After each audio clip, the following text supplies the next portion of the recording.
Oi pessoal, boa tarde, tudo bem com vocês? Bem-vindos aqui à nossa revisão rápida de meningite. Meningite é o tema que é fácil, rápido e bem direto ao ponto, que não dá pra gente ir pra prova sem saber porque cai bastante questões aqui. Vamos começar falando aqui sobre a classificação, tá, da meningite, onde a gente tem a classificação aguda, que é a mais cobrada, tá, na prova do Revalida, tá? E a classificação aguda é aquela meningite que ocorre com menos de 4 semanas de sintomas, tá? E geralmente ela é uma meningite ou viral, tá? De origem por vírus ali, ou uma meningite bacteriana, onde a gente vai ter presença de alguma bactéria causando essa meningite. Depois a gente tem aqui a classificação da meningite crônica, que é aquela onde os sintomas do paciente vão durar mais do que 4 semanas. E se a gente pensar que esse sintoma está demorando muito tempo aqui, provavelmente é ou por uma micobactéria ou ainda uma criptococose, ou ainda uma tuberculose, tá? Uma meningo-TB, tá? Então isso tudo a gente tem que levar em consideração para na hora da prova também para o nosso diagnóstico. Antes da gente começar falando sobre a clínica propriamente dita, eu trouxe a diferença aqui, ó, que eu quero que vocês deem uma olhada nos sintomas da meningite com os sintomas de encefalite. Por quê? Porque na meningite, ó, a infecção está nas meninges, por isso o nome meningite. Encefalite, a infecção já passou para dentro ali da cavidade do cérebro, tá? Está já literalmente dentro do cérebro ali na calota craniana, tá? Então a gente vai ter alguns sintomas ali, independente se é agudo ou não, que vai me diferenciar uma da outra. Então, eu quero que vocês vejam o que vai diferir ali na hora da prova. Então, aqui, ó, o que a gente tem que não tem em uma e que tem na outra, por exemplo. A fotofobia, ela tem só presença na meningite, tá? Enquanto aqui na encefalite a gente não tem a presença da fotofobia.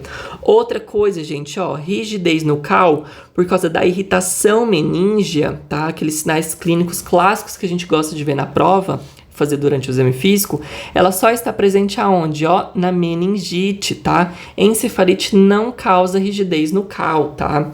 Outra coisa, déficits focais, tá? Aqui, ó, ela só vai estar presente aonde? Quando a infecção já estiver lá no meu encéfalo, tá? Na minha encefalite. Convulsões, a mesma coisa, tá? Somente aonde? Na encefalite. Rebaixamento de nível de consciência também a gente tem ali na encefalite. Tudo bem que às vezes a gente tem, né, algum déficit ali bem sutil, tá? De rebaixamento da consciência ali na meningite, na prova, mas classicamente ela é mais evidente, tá? Na encefalite, tá? Outra coisa, imagem, tá? Quando vem alterada, a gente pensa mais na meningite, tá? Nas tomografias a gente consegue ver a irritação das meninges, tá? Enquanto da encefalite, a gente não consegue ver nenhuma alteração. É bem raro a gente conseguir identificar o foco da infecção diretamente no encéfalo, tá? Outra coisa, a leucocitose, tá? No líquido cefalorraquídeo, ela é mais evidente, tá? Na encefalite. Porém, a gente vai ver que quando a gente estudar o LCR na meningite, no caso aqui das meningites, a gente tem algumas características para a gente diferenciar a etiologia, que é isso que é o ponto-chave daqui do nosso estudo, que o Revalida cobra bastante. Então, vamos falar agora sobre a clínica propriamente dita da meningite, tá? Os principais aqui é o que? A tríade clássica, né? Que é a febre alta, rigidez de nuca e alteração do nível de consciência. Ah, mas você falou que não altera o nível de consciência ali na meningite. Sim, eu trouxe essa tabela que falou isso, só que eu quero que vocês recordem que não é o muito típico, tá? Ou seja, da prática. Porém, para não confundir, eles vão colocar isso daqui na hora do enunciado do INEP, tá? Então, isso daqui, na prática, é diferente, que a gente vê que não altera muito o nível de consciência, mas na prova a gente vai ter um rebaixamento, sendo que esse rebaixamento ele é um pouco leve, tá? De leve a moderado, porque se for um rebaixamento muito grave, essa infecção provavelmente já é encefálica e não das meninges, tá? Aqui eu trouxe para vocês os dois sinais clássicos da meningite, tá? Que é o sinal de Brudzinski e o de Kernin. Não, os dois não são patognomônicos de meningite. Porém, se eles estão presentes, a gente tem que colocar aquele asterisco que eu sempre falo para vocês atrás da orelha, tá? Então, o sinal de Kernin ali, ó, é onde a gente faz a flexão passiva do pescoço do paciente ali, né, através do examinador, onde ele tem uma leve flexão das coxas e dos joelhos, tá? Ou seja, a gente vai pegar essa cabeça, vai fazer este movimento aqui com a nuca, e o paciente por conta própria vai fazer, né, essa flexão ali das coxas e do joelho. O sinal de Kearney ali é quando o paciente ele tá em decúbito dorsal ali, tá com as coxas semifletidas, ó, o paciente ele tá aqui, né, e a gente faz essa semifletida ali da coxa ali pelo examinador, e ele tenta estender as pernas do paciente e ele vai referir o que? A dor, tá? Ou seja, eu vou pegar esse ângulo aqui e tentar fazer isso aqui, deixar ele reto. E aí quando eu tento forçar aqui, ó, nessas duas extremidades da perna e do pé, o paciente ele vai relatar dor, tá? Esse é o Kearney, tá? É só lembrar do K aqui, ó, do Kearney, por quê? Porque primeiro faz esse movimento para depois tentar fazer esse movimento e aí tem a dor, tá? E o Brudzinski aqui é o contrário, né? A gente só faz a cabeça o movimento e ele puxa, né? Repuxa ali as pernas fazendo a flexão do joelho e da coxa. O principal para a prova, gente, que o Revalida gosta de cobrar é a interpretação do líquido cefalorraquídeo, que é o LCR. Por quê? Porque todo paciente suspeito de meningite, a gente tem que solicitar, tá, a punção lobar ali para a gente poder verificar qual é a etiologia dessa infecção da meninge. E aqui vai ser de acordo com o resultado do LCR, onde a gente vai verificar, né, qual é o agente que está causando ali, se é vírus, se é bactéria, se é tuberculose, se é fungo. Cada um na prova vai vir com uma característica. Por exemplo, se for uma meningite viral, ou seja, for algum vírus ali que vai causar, né, essa infecção, a gente vai ter o quê? Um leucócito menor do que 500 ali por campo. O predomínio, né, da minha célula de defesa aqui vai ser o meu linfócito, né, porque a gente já sabe, vírus, linfócito. A proteína que nesse caso pode estar normal ou aumentada, até geralmente se vier aumentada, ela vai estar o quê? Levemente aumentada, tá? E a glicorrágia aqui vai estar normal, ou seja, a minha glicose, tá?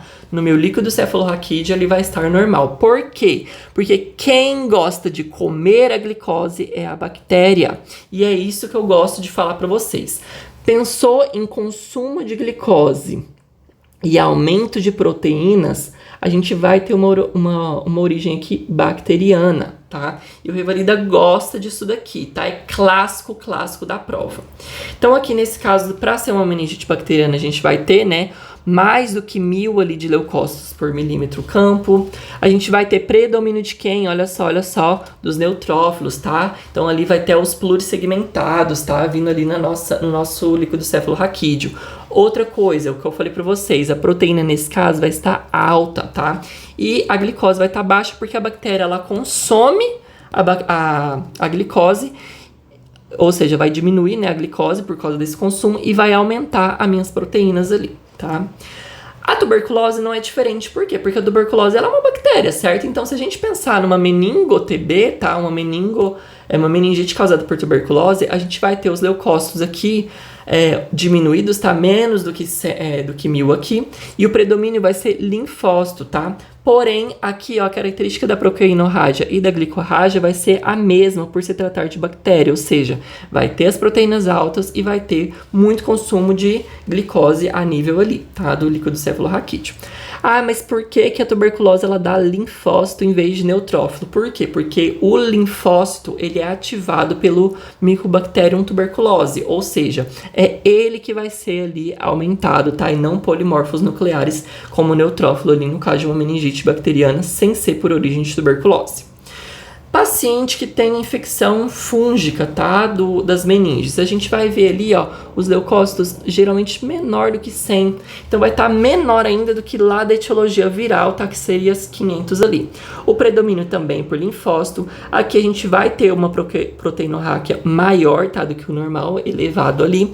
E a glicorrágia, ela vai estar ou normal ou baixa, tá? Porque o fungo, às vezes, ele consome ali um pouquinho da glicose também, assim como a bactéria. Mas não se preocupem, por quê? Porque tuberculose e fúngica, elas são o quê? Crônicas, tá? Ou seja, a gente vai conseguir diferenciar uma da outra em relação às agudas, que são essas duas primeiras, tá? Então, o caso clínico vinha falando que uma criança, né, ou aquele paciente, ele acabou ocasionando ali, né, um quadro mais agudo, tá? Com sintomas mais agudos, a gente vai pensar nesse caso aqui, ou uma meningite viral ou bacteriana. Se for um quadro mais arrastado, com uma febre mais arrastada, a gente pensaria num fungo. E se for, né, um paciente típico ali com perda de peso, tá? Tiver tido contato ali com algum fator de risco para infecção de TB, se ele foi imunossuprimido, a gente vai pensar nela, tá? Tratamento, gente. Assim como os germens, tá? Que é os mais prováveis, eles são diferenciados pelas idades, tá? Então eu trouxe aqui porque às vezes o Revalida acaba cobrando os agentes mais prováveis e qual é o tratamento, porque o tratamento ele vai diferenciar ali de acordo, né, com o meu agente etiológico. Então, por exemplo, aqui, entre os 0 e 3 meses, a gente tem quem aqui, ó, o estrepto do grupo B, tá? Como principal agente. E a gente tem também a Leishmania também, que a gente tem que lembrar, e outros grãos negativos entéricos, tá? De origem ali abdominal. Se a gente pensar, né, nessa idade aqui, a medicação de escolha vai ser ceftriaxona, tá? Se não tiver ceftriaxona, a gente faz cefatoxima. Só que, gente, pro Revalida, pensou em meningite, pensou em ceftriaxona. A gente vai associar a ampicilina por ele ser ali, né, ter uma idade menor ali, tá? Justamente porque a gente vai pensar o quê? Esse paciente, ele tem risco ali, tá? De ser ali, provavelmente, uma Leishmania. E aí, sim, a gente tem que cobrir a Leishmania com ampicilina, tá?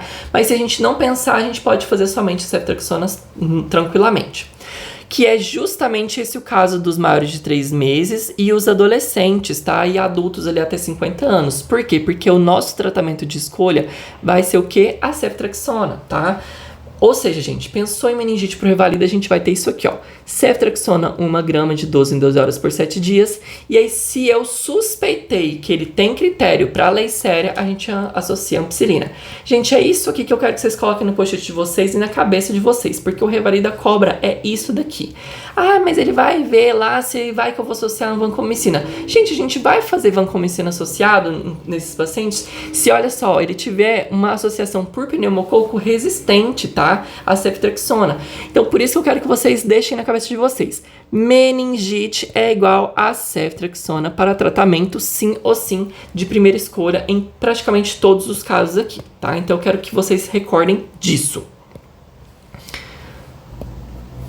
Naqueles pacientes mais idosos, né, maiores do que 50 anos, ele tem mais um germânia pra gente cobrir aqui, obrigatoriamente, que nesse caso seria já o pneumococo, que é o que eu tinha falado pra vocês. E aí, nesse caso, a gente já faz, né, uma vancomicina associada, se a gente pensar em resistência, ou ainda a gente pode tratar somente com fluoquinolona com ampicilina, tá? Em vez de fazer com a ceftriaxona aqui, se ele for idoso, tá? Se ele for alérgico à ampicilina, a gente pode substituir aqui por trimetoprim sulfotamexazol tranquilamente, tá? No idoso maior do que 50 anos.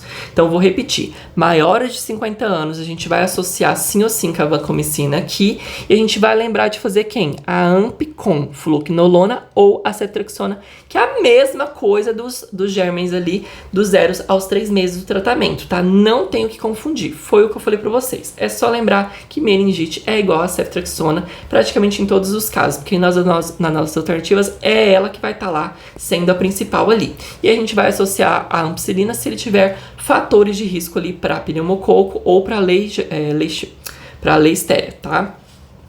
Gente, foi isso a nossa revisão. Ela é bem simples, meningite, bem direta ao ponto mesmo, não tenho que brigar com a questão. É só lembrar do tratamento, tá? E lembrar também, né, da nossa classificação com o LCR para a gente poder diferenciar qual é a etiologia. A outra coisa que eu esqueci de falar aqui, ó, sobre a profilaxia, né? A profilaxia a gente faz, né, se a suspeita de meningite for por origem de meningococo aqui, e a gente vai fazer com os contactantes a rifampicina, 10 mg por quilo, 2 vezes ao dia por 2 dias, ou ciprofloxacina ou ceftriaxona em dose única. Ou seja, gente, ceftriaxona é igual a meningite. Por quê? Porque ela serve até para profilaxia. Tá vendo? Não tenho que brigar com essas questões de meningite, tá? Então foi isso. Não se esqueçam de se inscrever